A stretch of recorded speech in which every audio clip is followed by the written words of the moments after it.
vas, na Instagramu, imam profil Instagram, znači Maki Media. Ja sam vama rekao, vidimo slobodno, znači ako imate neka pitanja, da se javite pa da probamo zajedno doći do nekih odgovora, jel? Prije svega, znači, želim šanet za vas za 1000 subscribera i želim još nešto da kažem, a to je da ja nisam profesionalac i ja sebe još uvijek ne smatram profesionalcem. Znači, kada kažem hladno ispoliram, znači neki 100 auta i da 95 od njih bude zadovoljno jer svako ima pravo da pogriješi, ili tako, onda mogu reći pa ja sam sad ušao u profesionalce, ali za sad trenutno sebe ne smatram još uvijek profesionalcem. Znači ja sam, kako da kažem, znači ja sam detailer, ja radim što volim, znači nisam uvijek u plusu, moram da vam kažem, nekad budem i u minusu, ali Bože moj, imam znači drugih prihoda i drugih poslova, tako da hvala Bogu mogu sebi da priuštim garažu.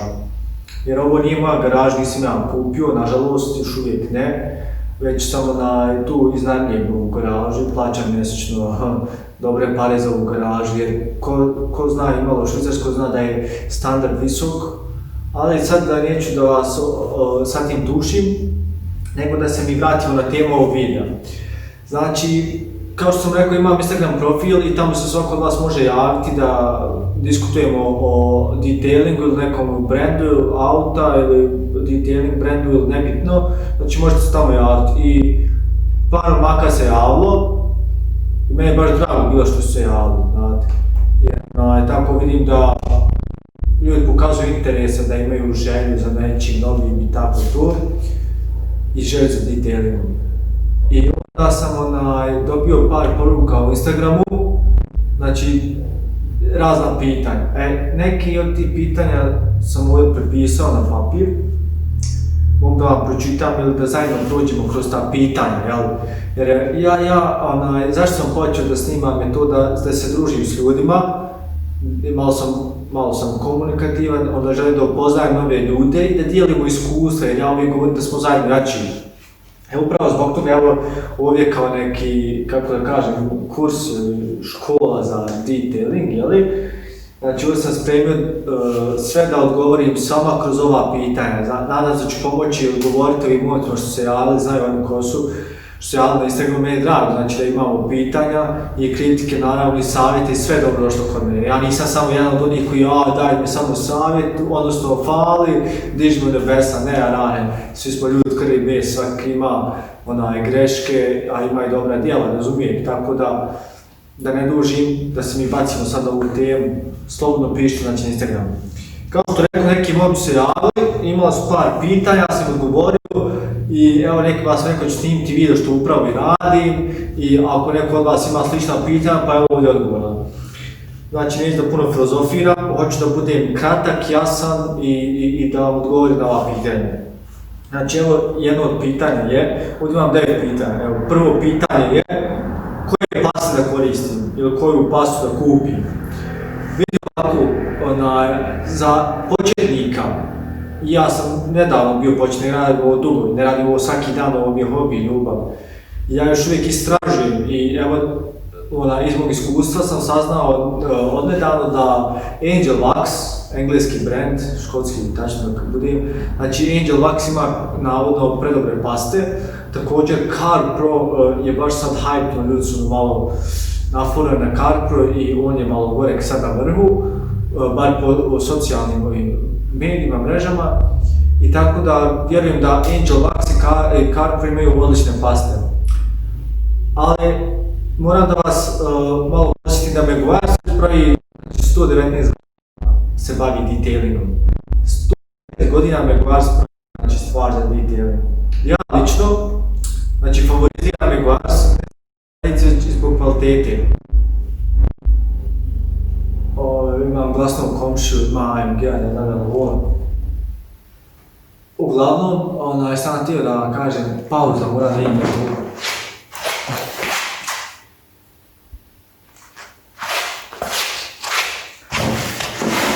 Brate, nije komšija sa AMG-om, već su neke dvije tete. Pitaju smiju parkirati auto, voze Golf 6R, a i ono baš dobro zvuči. Nego da se vratim na temu, znači koja pasta? Kao što rekao, ja preferiram Meguiar jer kupim 3,80 litara kanister, kupio sam paste, imam koji super funkcionišu i tako da kažem, isplativo mi je to ako poliram redovno ili konstantno i onda paste djeluju, znate, znači ja lično koristim Meguiar. No međutim, moj kolega što zna nekad meni da pomogne ili da polira sam ovdje, voli Menzerne, koristi znači Menzerne. Zatim ovdje imamo Gion Compound koji je odličan, imamo Gion Polish pastu, finu pastu, antihologram pastu, baš finish je super.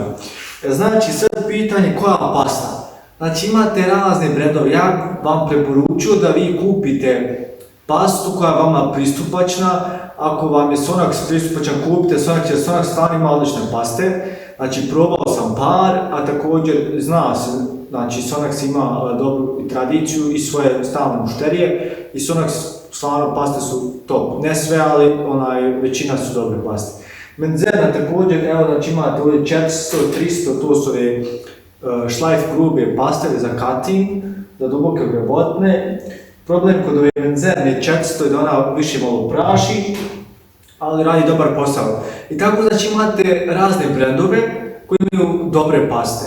Imate i one malo lijeve paste gdje možete recimo kupiti u nekim vašim kirenicama ili ne znam, nekim shopovima lijevi brendovi. Znači moj savjet vam je da ostavite lijevi brendove, u većini slučajeva oni ne rade ili samo popune grebotine nakon određenog vremena kad kiša sperio na pastu, onda se grebotine dalje vidje tu.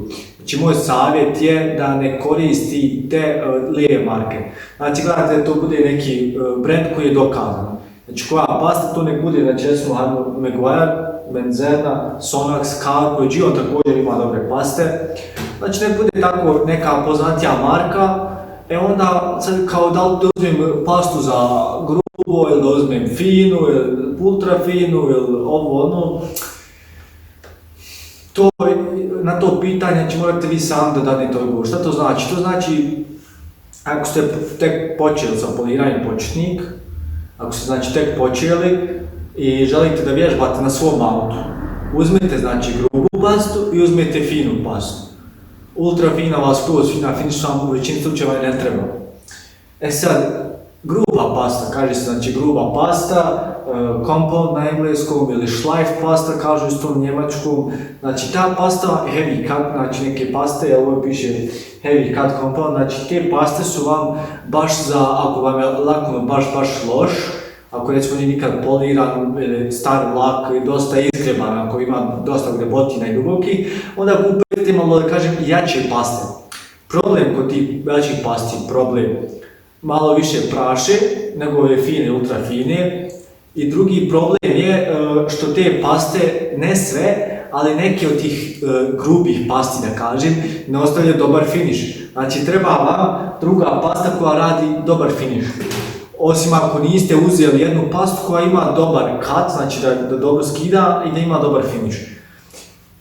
Znači koja pasta, to morate vi sami odlučite, gledate da je to neki dokazani brand, nema veze je li njemački, ili japanski, ili američki, da je dokazan brand.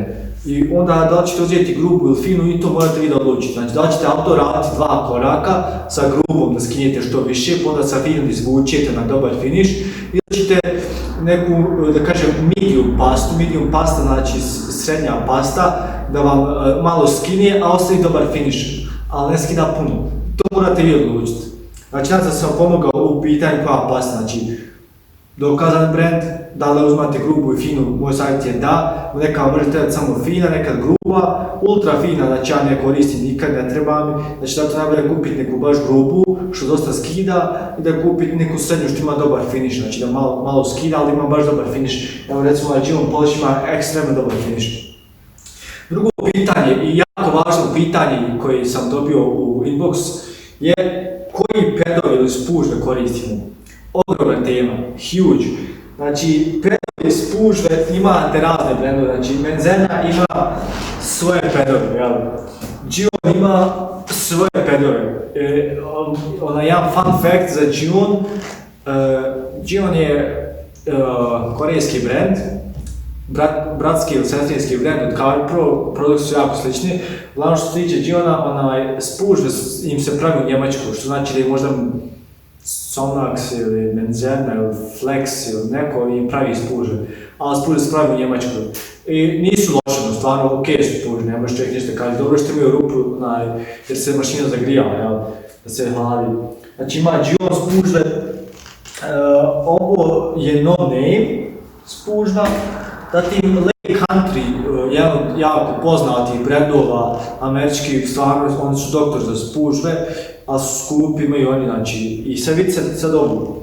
Imate isto Meguiar's, znači, na mojoj mašini ovdje crveni Meguiar, grubi ped. Moram da vam pokažem, samo sekundu, evo. Nedavno sam počeo da radim sa Evocar brendom, znači Evocar ima odličnost. Znači, stvarno strašne pedove. I ovo je jedan takvi, znači ovo je mikrofiber ped. E sad, opet tu morate kombinati, znači paste kombinujete sa spužvom. Znači, ako ćete grubu pastu koristiti, onda koristite grubi ped, evo ga od Giona. Znači kako ćete znati da je ped grubi, da je za grubu pastu, znači boje su nebitne, jer svaki proizvođač ima svoje boje. Ono što je bitno je tvrdoća. Kad prođeš ruku, čuješ, hrapom. A kad uzmeš neki fini ped, čem je fini ped, evo, fini ped, on je fin, on je mekan, znaš, ovo isto mi gleda. Što sam htio da vam kažem, znači Evocar ima odlični isto pedove, ako znači, hoćete da probate nešto dobro, uzmite Evocar, nemam ovdje drugi, ne znam gdje su, kako se peru. Uglavnom, znači imate razne pedove, razne brendove.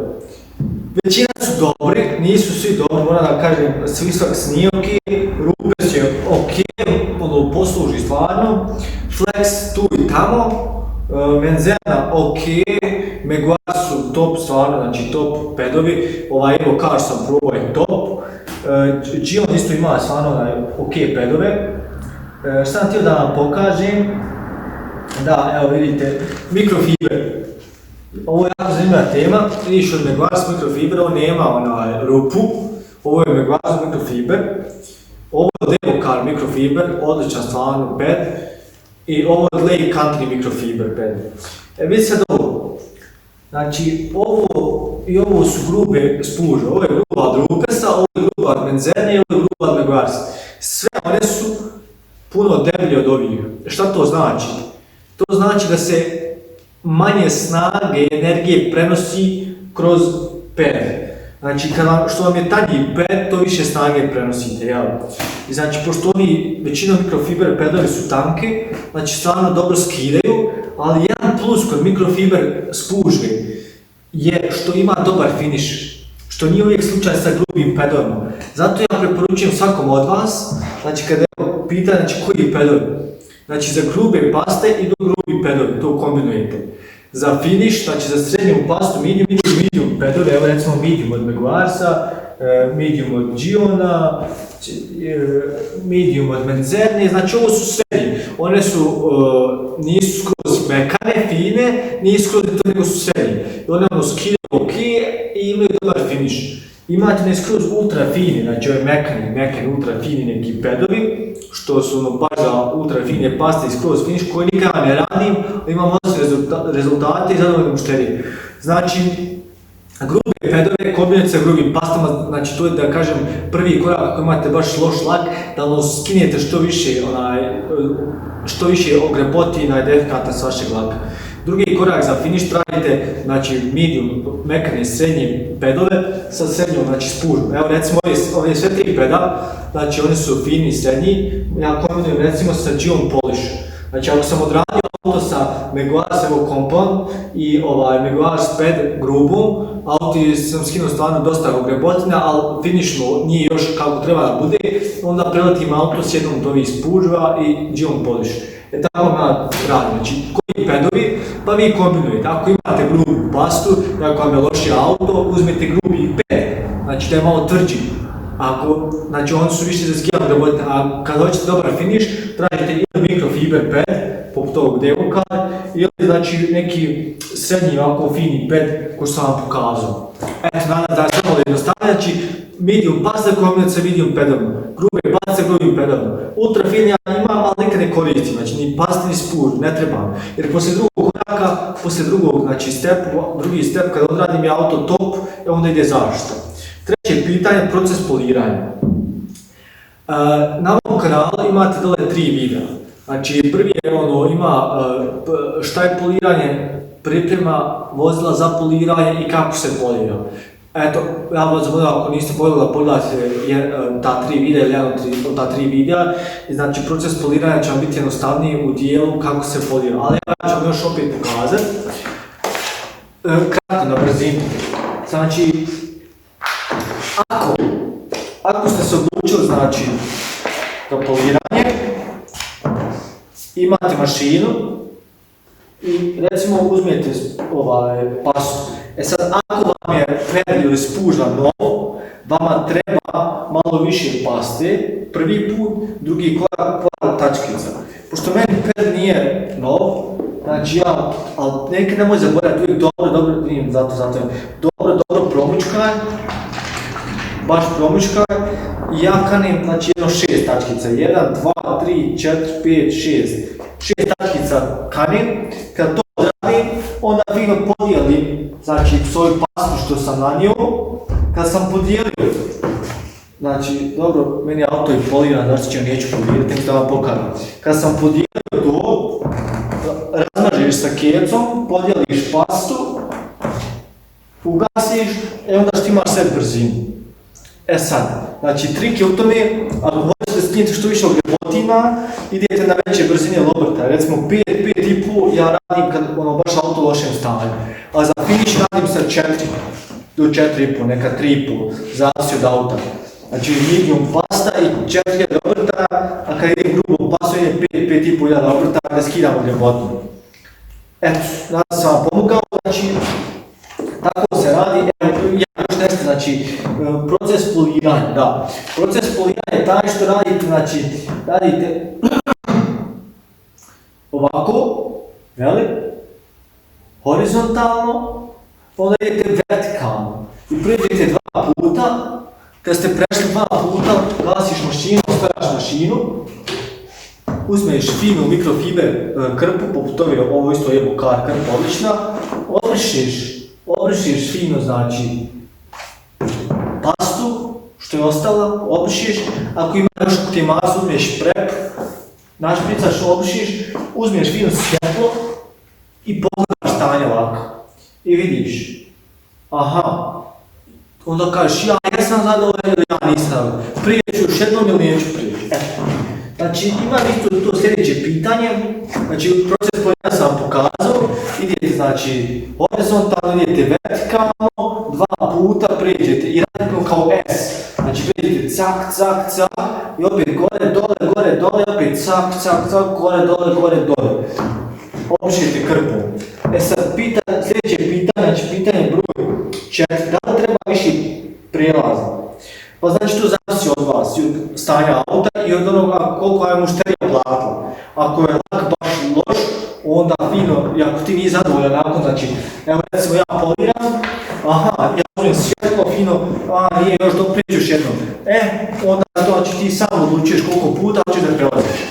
Znaš, znači možeš jednom prijeći i da bude rezultat ok, da nije najbolji, ali da je ok, da su ti zadovoljan s tim što da ne. Ili ako mušterija plaća previše, onda znači nudiš određene levele detailinga, znači poliranje. Kad si fino prešao, znači opišiš, vidiš rezultat i jesi zadovoljan, znači nećemo dalje. Ako nije zadovoljan, znači možeš još da prelaziš. Znači, odgovorio sam na pitanje koja pasta, koji pedovi, znači 2 pitanja, proces poliranja sam pokazao, znači idemo horizontalno 2 puta, vertikalno 2 puta. Još nešto da vam kažem tu, znači uvijek koristite manje površine koristite za poliranje. Znači radite ovako kocku, ovako veličine, odradite kocku, prevršite, pogledate ok, idete dalje. Znači ako radite se nekada cijelo odjednom, efekat neće biti dobar. znate? Jer onda ja sam malo vamo i nije to. Zato treba, znači, manje Porsche rad, ovako, od prilike ove veličine odradiš, prepišeš, ideš dalje. Znači, koja pasta, pitanje, govorio sam vam, koji pedove, znači, to sam odgovorio, znači, morate sami isprobati kombinovati pedove s pastama i zavisi uvijek od laka, od onog što mušterija hoće što ti hoćeš. Proces poliranja sam sad pokazao, da li treba više puta da prelazite, znači to vi odlučite kad pređete prvi put, kao što rekao, ako niste zadovoljni, uzmijete svjetlo, pogledate je li ima krepotina, je li ok stanje, hoćete još jednom ili nećete, ne. Znači to su ta 4 pitanja. 5. pitanje, koja brzina, odnosno obrtanje. Kao što rekao, ako radite, da kažem, skidanje krepotina, defekata i to, ako je lak baš loš i radite s grubom pastom, ja uvijek grubu pastu radim s 5,5,5, a finu radim 3,5, 4, maksimalno 4,5, ali redka 4, znači 4 radim. I imam uvijek odlične rezultate za novim muštericama. Koja mašina? Opet ogromna tema je, to je uvijek na vam, znači, ako ste početnik i želite da probate to, a budžet vam nije ogroman, onda gledajte tako, recimo Liquid Elements, ok mašina, ima još tu nekih mašina koji nisu skupe, a nude puno. Za početnika i za, kako kažete, za tu cijenu nude puno. Možete dobar posao raditi sa njima. Makita ima isto skuplji i jeftiniji modela, a Makita Japanac, znači baš je ok kvalitet Japanac. Mašina, znači, može da bude i ekscentrična, a može da bude i rotacijna. Sa rotacijama molim vas da pazite više, da se ne zadržavate puno na jednom dijelu, pogotovo ne na ovim, kako kažem, završecima, jer ovdje ima malo boje i da ne spalite lak. Znači, ako ste tek počeli, kupite ekscentričnu, vježbajte sa njom, paralelno poslije nekad kupite rotacijnu i vježbajte i sa njom, da dobijete osjećaj. Ja sam samo 2 auta ispolirao s rotacijom i nije loše prošlo da kažem, ali opet uvijek u meni, ne smijem tu zadržati, jer pazi da ne sjebeš lako, malo te prpa s ovom, si puno sigurniji sa ekscentričnom mašinom. Znači, za početak ne može da bude premium brand, znači bitno da vas služi. Pisao se njim čovjekom, ima Einhell mašinu, rotacijonu koja koristi već 5 godina, služi bez problema. Znači imate onih jeftinijih brendova koji vam stvarno odrade posao i služi vas. Koja mašina je bilo 6. pitanje? 7. pitanje, da li je ista pasta za sve boje? Da, znači imate, kako da vam kažem, za one što ne poliraju, što ne znaju dovoljno, ili da kako kažem, da objasnim. U biti, znači, da li je ista pasta za sve boje auta? Sve ove paste što imate na tržištu su za sve boje auta, ali, na primjer, recimo Sonax ima kao polish i wax neke tamo boje, imate od Sonaxa liniju neku, znači ovdje imate za crvena auta, za siva, bijela, plava, crna, bla bla, i to vam nije poliranje, to je više wax. To je kao malo poliranje, to ručno nanosite i to je wax, to je zaštita laka, koja fino popuni rupe, nakon 3 mjeseca kad spane rupe su opet tu. Znači, to su više, da kažem, kako kažem, komercijalne stvari, privatno, oni prodaju što više tih stvari i ljudi koji se ne razumiju toliko i neće da plaćaju nekog da im polira auto, da kupi tako te paste, pa onda malo ručno polira, to im izgleda super i znate, imam sivu auto, ću pasu sivu auto, super, ne znaš. Tako da, svoje paste ima sve boje. 8. pitanje, da li treba da uradite dekontaminaciju laka? Priprema vozila za poliranje, opet pogledajte na ovom kanalu dole ispod. Dekontaminacija laka je jako važan korak. Znači ovako, imate hemijsku dekontaminaciju, recimo produkti Iron se zovu fallout removeri, znači njih našpricate na auto kad ste na pranju, ostavite jedno određeno vrijeme da reaguje, znači taj spray Iron da reaguje sa česticama, hemikalijama na vašem laku sa teškim metalom. I onda vidite, pogotovo na bijelom malo se fino vidi, ljubčaste znači ljubčastu boju kako fino reaguju. Znači to je hemijska dekontaminacija, a fizička vam je sa onom glinom ili kleba na engleskom, fino odraditi auto. Sad pitanje da li treba to odraditi, znači važan je korak, ali ne treba uvijek. Kada ne treba? Ne treba ako vam je auto novo. Znači može se desiti da dođe auto novo na poliranje. Ja sam imao, znači Škodu Octaviju, auto je bilo prešlo 3000, lak nije bilo baš top, bio ok, ali nije bio top.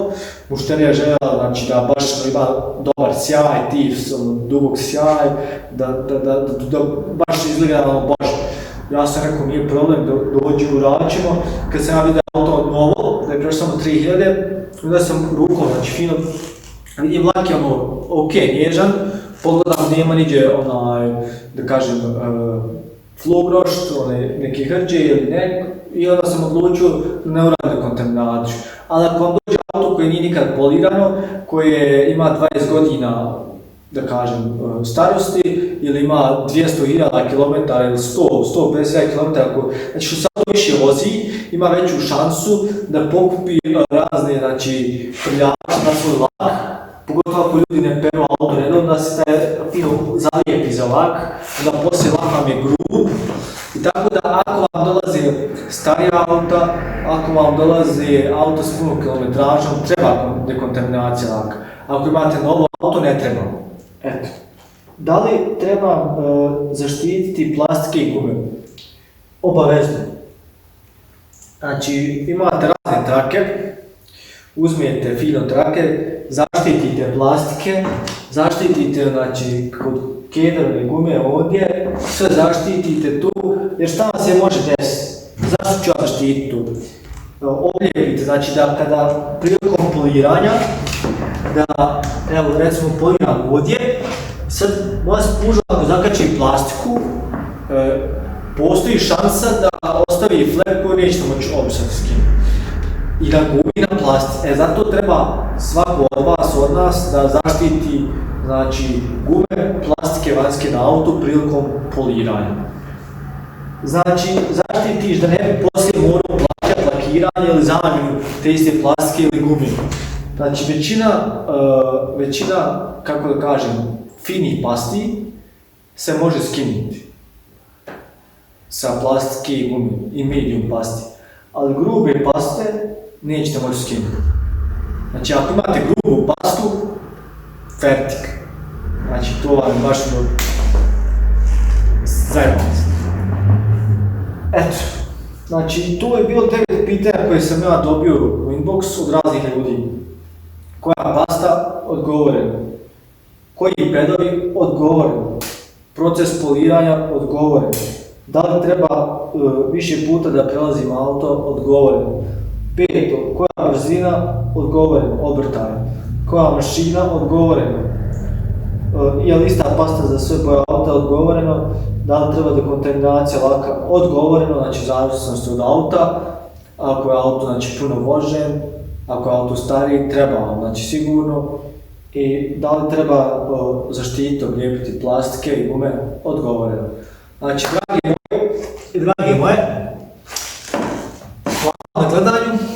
Znači, meni je bilo drago da sam podijelio svoje znanje i iskustvo s vama i bit će mi drago da se vi slobodno javite, da ostavite savjet, kritiku, da ostavite, znači, jer ja volim da primim kritiku da se mogu malo poboljšati. Također da ostavite, znači, šta ponovo da snimim, neku ideju da ostavite.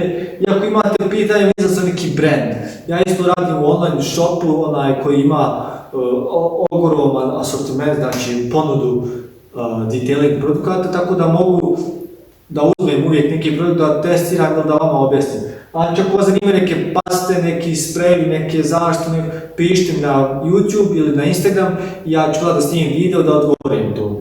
Znači hvala svima na gledanju, nadam da sam vam pomogao. Poliranje, da kažem, ne možeš naučiti preko noći, treba vremena i što imaš više prakse, imaš više iskustva, da vam budem iskren, znači iskren da budem. Ja sam se prvi put toliko bojao od poliranja auta, baš sam se bojao da ne zajebijem lak, a hvala Bogu nisam zajebao, nije se to desilo.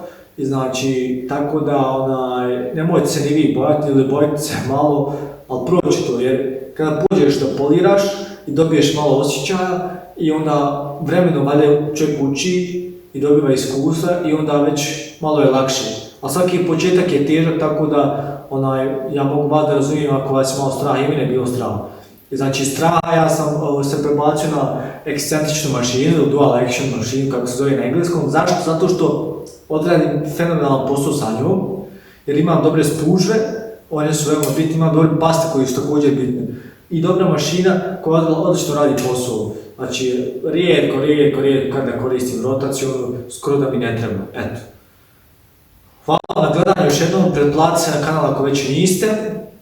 Znači kliknite subscribe i podijelite ovaj video da se drugi koriste znanjima. Ako imate pitanje, znači izvolite, pišite pitanje, ako imate bilo šta drugo da kažete, slobodno pišite na YouTube, znači ispod videa, komentari ili na neki mini Instagram profil. I zapratite na Instagramu vezu. Još nešto, jedan mali savjet, ako imate nakit, evo poput mene, znači imate narukvicu, sat, prsten, idete da polirate auto, možete desiti da prilikom poliranja ili brisanja krpom da ogrebete vašim nakitom, da ogrebete lak, zato uvijek sve to poskidam. Pošto ja nisam polirao, nisam skinuo, samo sam vama objasnio. Znači, hvala, vidimo se, čao!